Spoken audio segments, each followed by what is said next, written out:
Under my administration, 100%, think of that, of all new jobs created came out of the private sector. In fact, the federal government, we cut thousands and hundreds of thousands of jobs out of the federal government. Now, if I wanted to do something for purely political reasons, I'd say, Susie, let's hire a couple of million federal workers.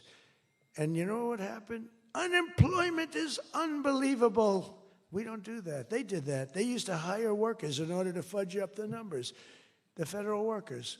By the way, Susie Wiles, most powerful woman anywhere in the world by the biggest, most important magazine. Susie Wiles, she had a father, Pat Summerall, the great announcer, football. He was a great football player, became an even greater, the voice of the NFL, and he was supposed to be a tough cookie, and I believe it 100%. Most powerful woman in the world. She can take out a country, take out a country with one phone call. That's power. I don't know if I could do that, but she could. Thank you, Susie. Do you feel good about the job you're doing? Huh? She's never going to be satisfied. She's doing a great job. We're also making incredible strides to make America affordable again. That's a new word that they're using. Affordability, they talk.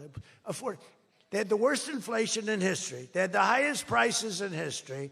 The country was going to hell.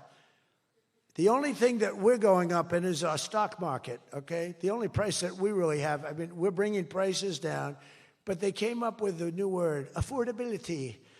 And they look at we were all about affordability, and everyone assumes that that meant that, no, their prices were high. If you look at the numbers, since I took office, core inflation is now below 2.7%. It was at numbers that nobody had ever seen before with them. Walmart just announced that the cost of their standard Thanksgiving meal is reduced by 25% this year from last year. So they make, look, the Democrats, I don't know, some of you are probably liberal Democrats. I don't know about in your country. I don't know if you know that word, liberal. The word liberal doesn't exist. But they have a new word now. You can't use liberal. You have to use the word progressive. And I don't like using it. It's a beautiful word, progressive. Progressive, that's not them. They're regressive.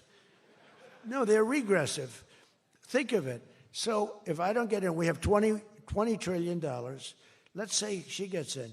Instead of $20 trillion, you'd lose $10 trillion, and your welfare and other benefits would go up by 30%. Look at SNAP. Look at what happened there. From 7 million to 47. From 7 billion to 47 billion, it would be that. So we would lose business, countries and companies and people would flee our country. They would flee, and all of the other things would go up. In other words, would end up with a shell of a country, and I'm being nice when I use the word shell. This country would have been in big trouble, and I don't want to get him in trouble. But that gentleman right there, the most respected man in the room, that's today because we're here. Most respected man, I have to say that.